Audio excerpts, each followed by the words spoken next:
In today's episode, we're going to answer that burning question you've been having, right? You're on social media, you're online, on Google, looking at all this content about toxic relationships, toxic people, narcissism, and part of you feels like, that sounds familiar, I can relate to some of it, but you're still not sure, do I really fall into that category? Because once you do make that decision, then the next question is, where do I go from here? So in today's video, this is specifically for you. That is what we're going to talk about. We are going to zone into some concrete ways that you can identify, is my relationship actually toxic? And then what do I do next about it? So stay tuned. Welcome to my channel. This is the place where we talk about toxic relationships, narcissism, and emotional healing. For those of you who are new, my name is Nailah. I'm a therapist and life coach, specifically working with women affected by toxic relationships. And my mission here is to help you to make sense of what you're going through by understanding the dynamics of toxic relationships, hidden emotional abuse, to also understand, how did I get here and how do I get out? And most importantly, develop the mindset and the tools to be able to avoid experiencing this again. So if that sounds like what you need, go ahead, hit the like button, the subscribe button, and the notification bell to be notified every time a new episode goes up. So before we go into identifying clear signs to determine if your relationship actually is toxic, let's first get clear about what is a toxic relationship, because this has been a term that's become so common. It's talked about all the time that there's still some confusion around it, right? And especially when it's something that's uncomfortable to us, we kind of want to be confused sometimes. So I'm here to kind of help you get a little bit more back to reality and just get clear about what is it. A toxic relationship in its simplest form is a partner, a person that you're in a relationship with where their behavior is destructive to you, right? So that can mean destructive emotionally, physically, financially, and in any other form. Basically, they are not healthy to your well-being, right? So think of a food that is unhealthy, right? If you eat it, it is destructive to your body, right? It can make you sick. And that is basically what a toxic relationship is. So the first sign that you can use to answer that question, is my relationship toxic? I want you to ask yourself, would I want my daughter in a relationship like this? Now, if you don't have a daughter, you can think of your niece, your nephew, a godchild, anyone that's younger than you that you care about, you've seen grow up from a young age. And the reason I love this question is because sometimes we can become more protective over others, in particular children, people that are younger than us, than for ourselves, right? We can sometimes feel like I can tolerate more, I can sacrifice more, right? So I want you to think about that. Would I want my daughter, my son, my niece, my godchild in a relationship like this? Now, if your answer is no, and it might take a while for you to come to this answer, right? And any of these questions that we talk about here today, it may take you a while, but it's so important for you to be very honest with yourself, right? And sometimes it's just about answering it to yourself. You don't need to answer it to me. You don't need to answer it to anyone else, because sometimes it's embarrassing to answer these questions out loud. And it's that embarrassment that keeps you stuck sometimes or in denial about an unhealthy situation. So I do want you to take some time to yourself to ask yourself, would I want my daughter or anyone younger than you in a relationship like this? And if the honest answer to that is no, that is a clear sign that you are settling. You are settling for something that you know is not healthy, that you know is not good, that you know is not worthy of even being a part of your life, if you would not want it for that daughter or that other person that is younger than you.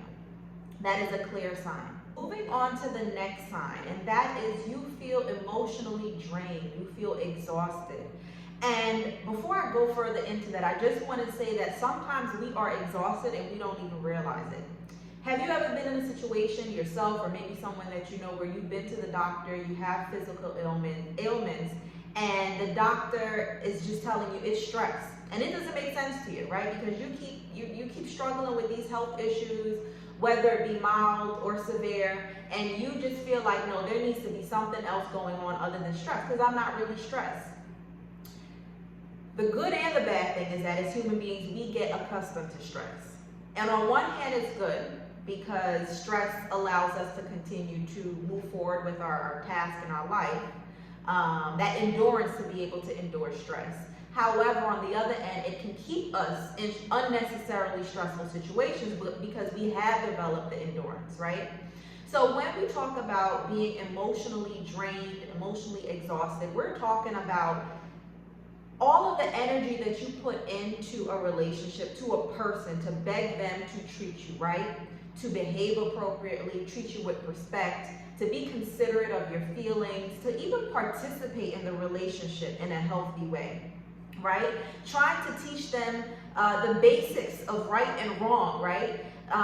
If you agree to be in a monogamous relationship, right, you expect to not be cheated on, not have the person step outside of the relationship and just behave inappropriately, right? There are some basic concepts that sometimes you find yourself having to explain, right? Not to lie, not to, make false promises.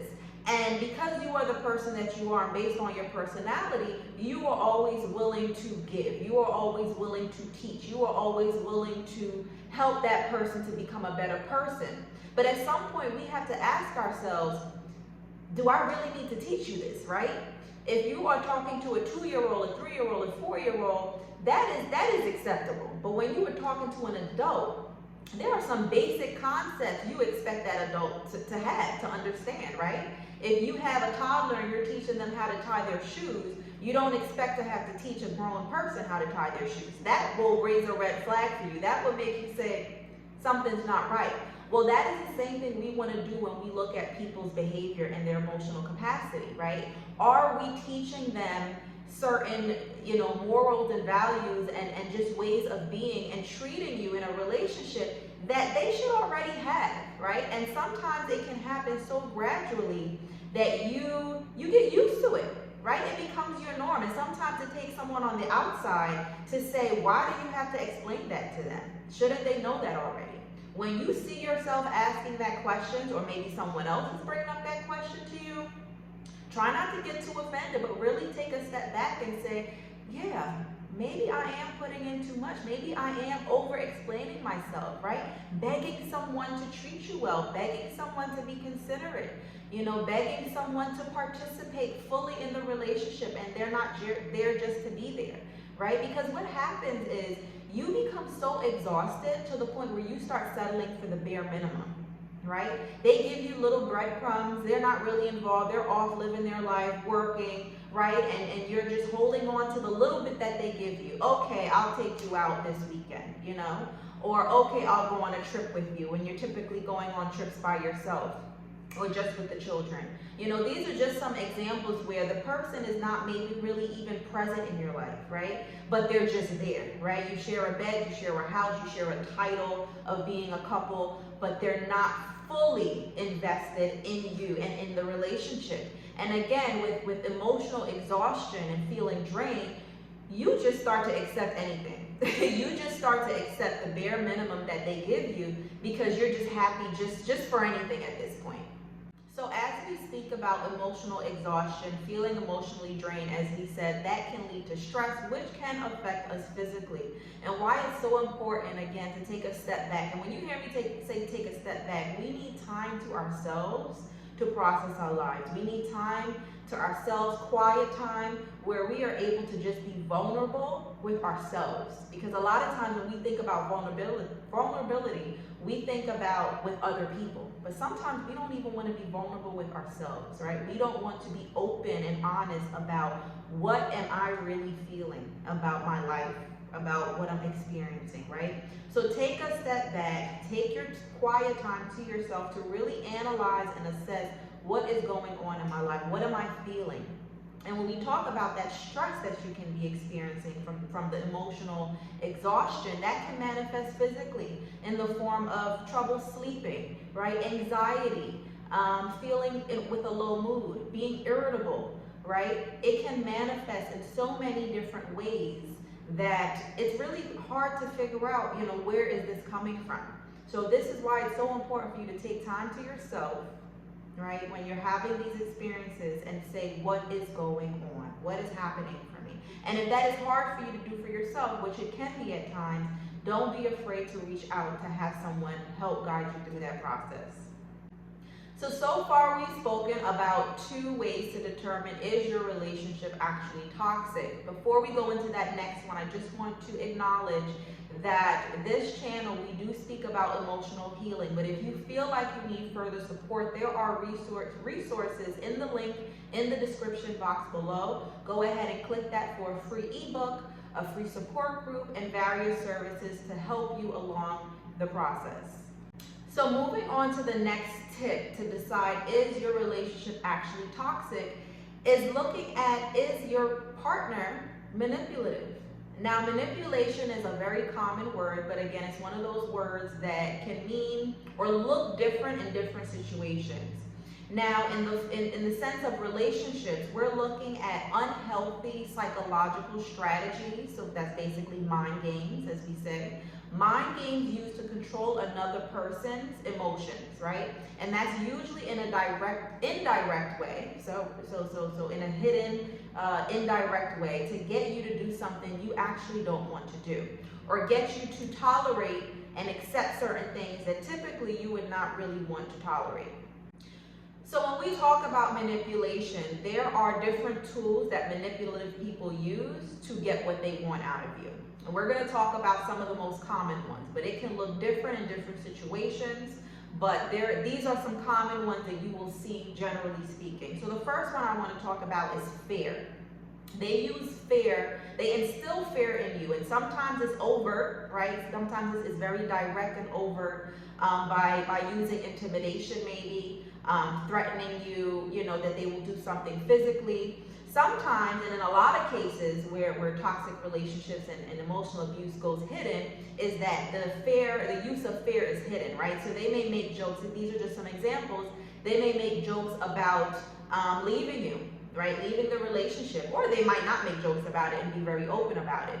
They may insinuate that they may step out, of the relationship and cheat, because they feel like, if you don't give me the attention that I want, or if you don't cooperate with what I'm asking of you, then I'm going to get it from somewhere else. Another way of using fear is not just about what they say, but also in their actions. So if there were times where you did not cooperate with what they wanted from you, they would retaliate in the way of withholding maybe emotional support, affection, even finances.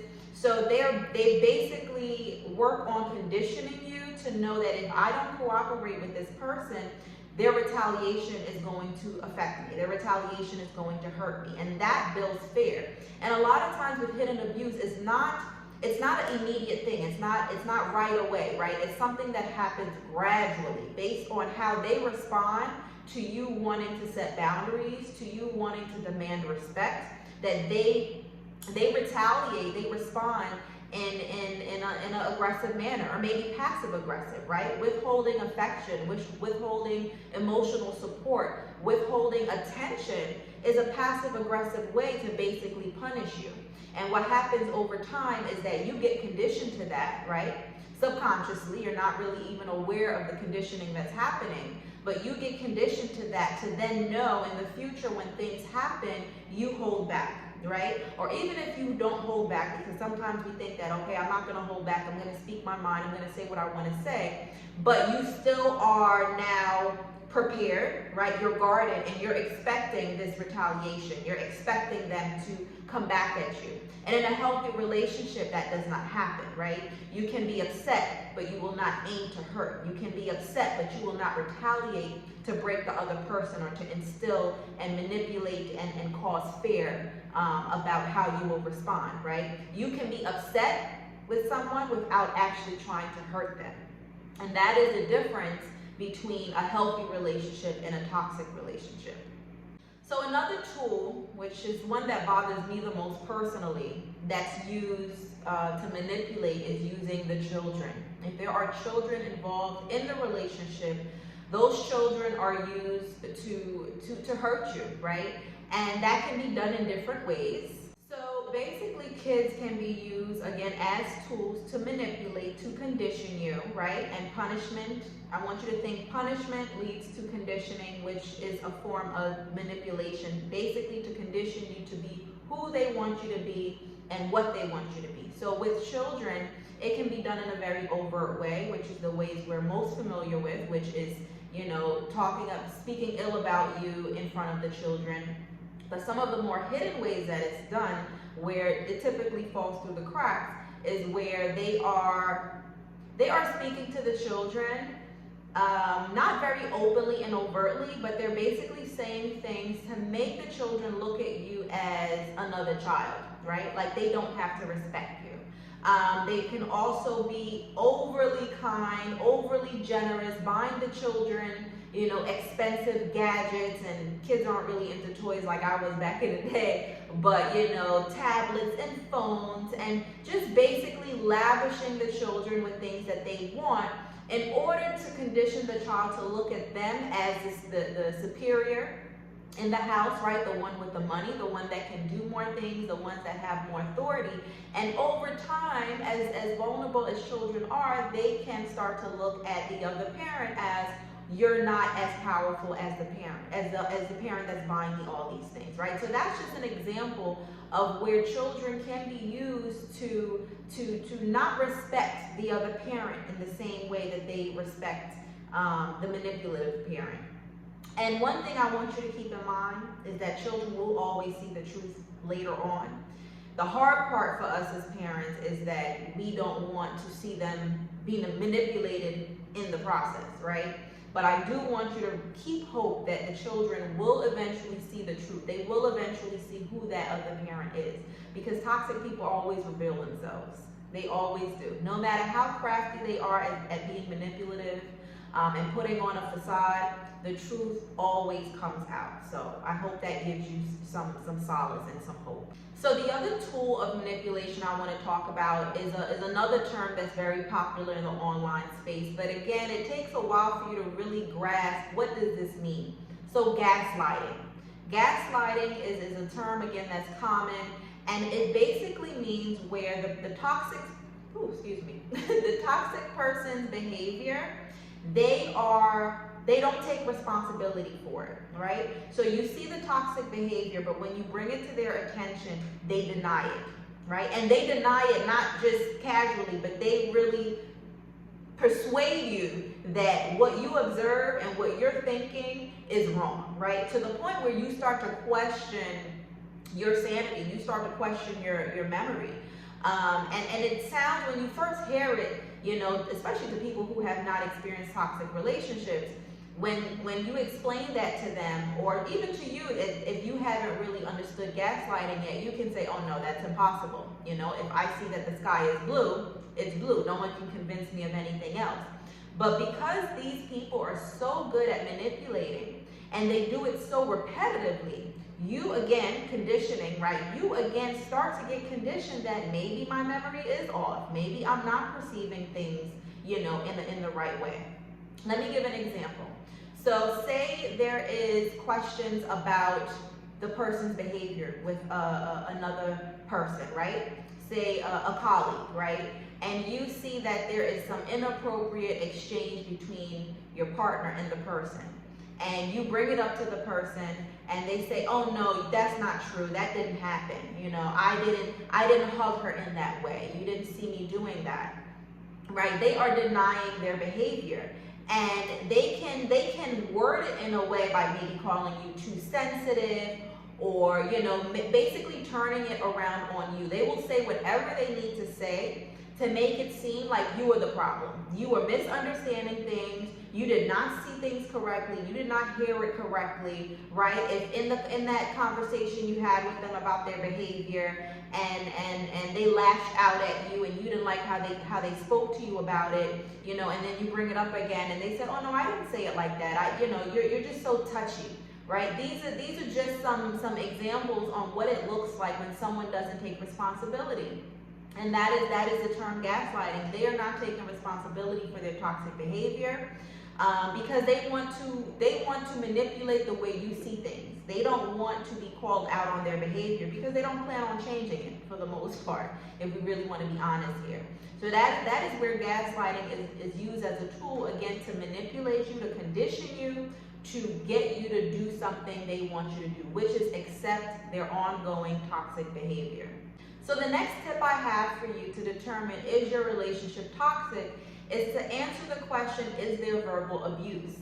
Now pause for a minute, because I know for some of us, and I'm going to say us because I was one of those people too, we don't like the word abuse. I am strong, I am independent, I speak up for myself, no one can abuse me. I get it, you're still strong, but you can still be abused. You can still be abused because abuse can come in a very hidden, insidious form. So let's just break it down about what abuse actually means, okay? Before we say that's not me. Let's break it down. So abuse is repeatedly and willfully causing pain to another person or suffering or not having any concern about it. I want you to hear that again. Abuse is repeatedly and willfully causing pain to another person or suffering or not having any remorse or concern about it. Now, there are people, manipulative people, are very good at pretending to care about you. But when you are looking at someone's behavior, their patterns, instead of their words, that is when you get a clear view about what are they willfully doing, right? Sometimes they can also pretend and say, oh, I didn't mean to, or oh, I have anger management issues, or whatever the excuses are. But you have to look at people for who they are and how are they behaving. What are their actions? That is where you really get to see, are they repeatedly, right, patterns, willfully. And willfully doesn't just mean what your intentions are. Willfully also means that you have to, it's all of our responsibilities to look at how are we behaving, what are our patterns, how is it affecting other people. And if you choose to neglect that, then you're doing it willfully. If you choose to avoid looking at being a better person, at changing the areas that needs to change, looking at your flaws, then the other option is you're willfully choosing to be ignorant, right, of how your behavior affects other people. So I want you to pay attention to that, because sometimes we give people passes for their behavior and excuses. Sometimes they get the excuses themselves, or sometimes we make the excuses for them that, oh, they had a rough childhood, they have anger management issues, you know, they had a rough life, whatever it is, because we don't want to give the responsibility to them to work on themselves. If you refuse to work on yourself, and that's for all of us, because we all have things to work on, then you are choosing to continue your patterns. You are choosing to continue your behavior. So that also falls under the category of willful, right? If your behavior hurts other people and you are choosing to not fix those behaviors, then that means you're willfully doing it, right? And again, the other part of that definition of abuse is that you are not showing any concern for it, right? You are not making an effort. If you're making an effort for something, then you have a concern about it. But if you're not willing to work on it, if you're not making an effort, you have no concern. And when we say effort, we don't mean just little pretentious, oh, I'm going to do this to shut you up. No, we're talking about real effort, real change, progressive change. Okay, so now that we've spoken about abuse, right, what abuse is actually, I hope that brings some clarity to you to understand that you can still be strong, you can still be resilient, and still be abused. It does not make you any less of a person. It just means you're human, and you've come across someone that is manipulative and have maybe even been able to hide the way they abuse you, right? Or have conditioned you to accept even the overt abuse, right? That does not speak anything, that does not make you any less of a person, right? So now we're speaking about verbal abuse on a whole. When we say verbal, we just add words and language to what we just spoke about abuse, right? So some of the most common overt ways we talk about name calling, right? Calling you names, putting you down openly, right? Very direct ways of saying you're no good, you're not good enough, you can't do anything right. And these are ways, sometimes people can deliver that through their behavior and the way they treat you, or they can actually openly say it. So we have name calling, putting you down, yelling, profanity. And I know we live in an era where profanity is used very loosely, and some people don't mind it, but I want to remind you that even if you are one of those people that use profanity and profanity doesn't really bother you, if you are receiving profanity from someone that does not feel right, you need to call it out, right? Because that's another way of it being hidden, is that, yeah, this is just the way we speak, right? We joke about these things, we say all these things, but there are times where things are said in certain ways that just does not rub you the right way. And it's okay to say, I don't like that. That does not make you any less cool or any less, or too sensitive. That's a term that's often used at some time to condition you to accept something that just doesn't feel right to you. And sometimes you may not understand why it doesn't feel right, but sometimes you don't have to have the answer to that. Okay, you do not have to have the answer to why something does not feel right to advocate for yourself and say, I don't like this. Okay, so we've spoken about some very common overt ways of verbal abuse, but let's talk about those hidden ways, right? Those covert ways of being verbally abusive, using words, using language to abuse you. And one of those can be in humor, right? In the form of a joke. And what can happen is if you come from a culture or an environment where, comedy, humor is common, people like to make each other laugh, you can consider that pretty normal, right? But when we're talking about manipulative people, they can use those same very jokes to make you feel bad about yourself, right? To put you down, to insult you. And I know that can sound suspicious to some people, but if you've been through it, you know that there are people that will use any little opportunity to basically get at you, right? Give you a little pinch. They may not want to slap you or punch you directly, but if they can give you a little pinch, that they will take any opportunity to do that. It sounds sick, and it is. Many of them are. So just to give an example of what I've been through in my personal experience, is where I was having a conversation with someone, and this was a toxic family member that I didn't realize how toxic they were at the time. And this is why it's so important to look at patterns of behavior. When we talk about toxic people and toxic relationships and we feel confused, pay attention to patterns of behavior. It will never fail you.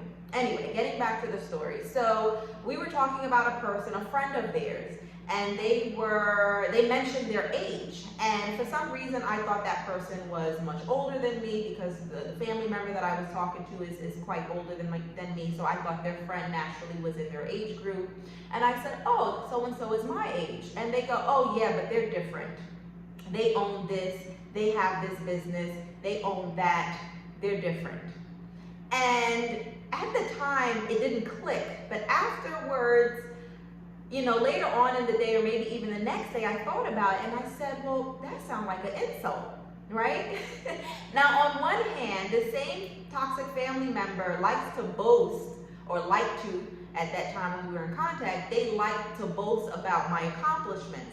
But at the same time, I would notice that they would take also opportunities to pull me down, right? To make me seem something else than what I actually was.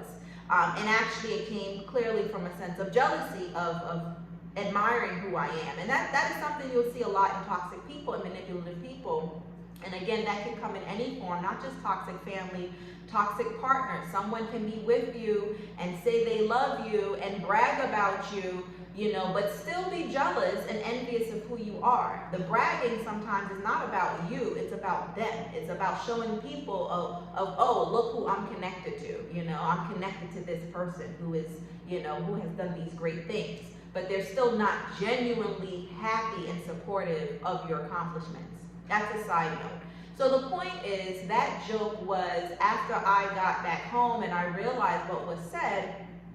It was like, okay, you mean they're different because they've accomplished these things? We've all accomplished things in our lives, right? That doesn't mean they're different, but it was kind of like a jab, right? And again, if you have not been in situations like this, you may say, or other people may say, oh, it's not that big of a deal. And that is a lot of times what we say to ourselves that keeps us stuck in toxic situations, right?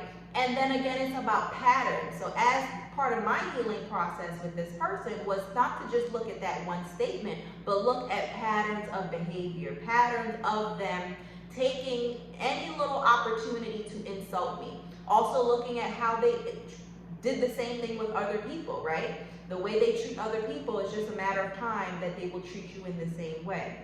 So when you are, looking at certain situations that you realize, that hurt, what that person said hurt, and you see a pattern of behavior, that will give you your answer to say, is this person really healthy for me, right? Toxic means that they are destructive to your well-being. And if you are around someone that takes every little opportunity to insult you, don't try to be, this nice person and say, oh, but they did compliment me here, or they did do this nice thing, because manipulative people will do that. They will do nice things for you and say nice things, but then on the other hand, take an opportunity to break you down. So that is my personal example of what it could look like to tell jokes, but to still try to insult you. And that is a form of verbal abuse, right? Causing pain to you verbally. And outside of jokes and humor, of course, just words and comments that are made, right? So when you are in a relationship with someone, any type of relationship, you get to know each other on a certain level. You know someone's insecurity, someone's trigger points, not all of them, that's not realistic, but a lot of them. And again, toxic people, manipulative people will use that private information, that sensitive information to make comments to trigger you. They know that you struggle with anxiety. They will say things to make you feel more insecure, to trigger your anxiety, to make you more dependent on them, to condition you that they have the power to break you, to punish you, so that way you do what they want you to do, right? I know it all sounds like a crazy spider web of tactics and outcomes, but this is how they work. And again, it can be overwhelming trying to make sense of it. So I do encourage you, if any of this sounds familiar to you, pick up a pen and paper and write it out.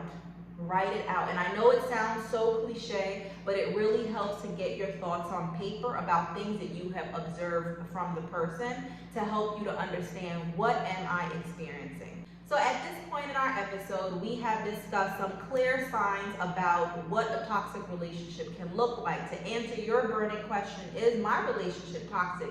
We talked about a clear sign is that you would not want your daughter in a relationship like that. You feel emotionally drained and exhausted, right? You've noticed that your partner is manipulative, and you've noticed that there is verbal abuse, whether it be overt, openly, or covert in a hidden way.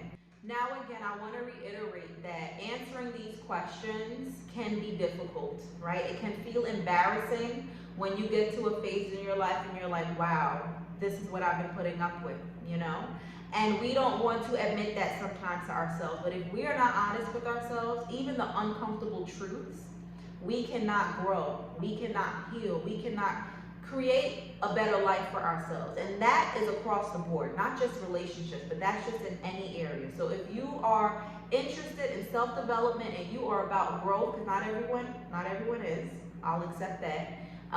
But if you are one of those people, be willing to be vulnerable with yourself. Be willing to put in the work, to take some time away, to just understand, what am I going through? And do some of these signs, do I see these signs in my relationship? Now, if you get to the point, whether now or later on, where you identify, I am in a toxic relationship, these are the steps that I want you to take. The first step is, I want you to get clear about what type of relationship do you want.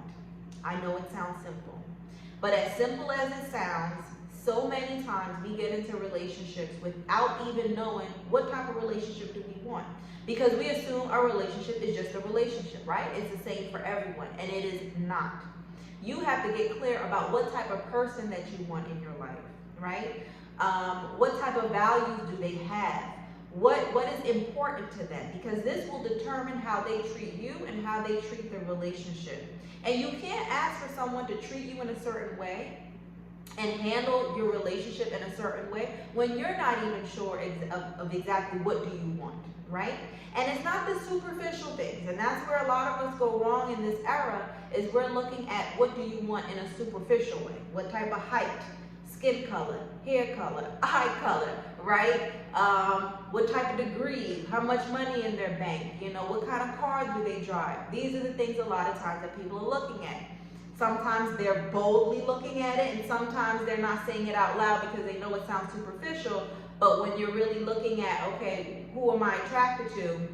Those are the things that you're looking at. And don't get me wrong, we need to be attracted physically also to the person that we're with. But there is so much more that goes into selecting someone that you want to be with, right? And you're not going to know everything off the bat because it still takes time to get to know someone, and people change and people grow. But there should be some core values that you say, these are the types of people that I want in my life, right? Whether it be a partner, even family members, friends, these are the type of people that is going to fuel who I am and who I'm trying to become. So once you have become clear about who you want in your life, what type of relationship you want, what it should look like, you want to present that to the person, right? Now, when I say present it to the person, you first want to ask yourself, do they have the emotional maturity, emotional capacity, emotional intelligence to receive this request? Because not everyone can receive that, right? Not everyone has the emotional maturity to take that as an opportunity for growth. Some will take it as an insult. Some will take it as an insult. Like, who are you to tell me that I need to change? That things need to get better. Some will take it as, ouch, that does sting, that does hurt.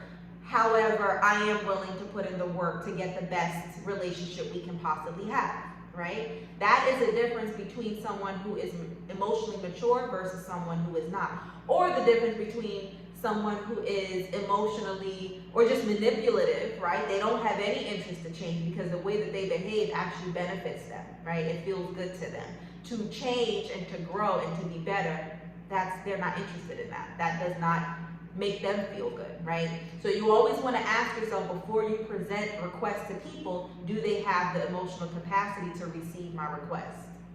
So if you've gotten to the stage where you have become clear, you have presented the request to your partner, they have accepted, it seems like they're willing to try, the next step is for you to just sit back, give it some time, and assess to see how are things progressing, right?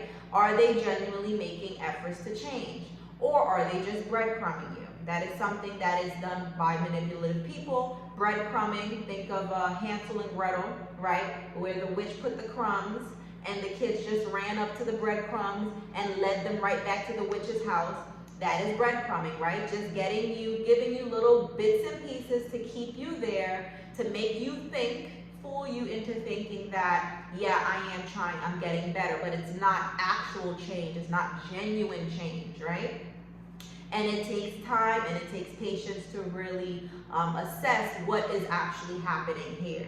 It shouldn't take too much time, right? Don't use that as a way of procrastinating and keeping yourself stuck in an unhealthy situation. But it does take some patience to see, is this person actually putting in the work and putting in the effort, and do we see a healthy, fruitful outcome?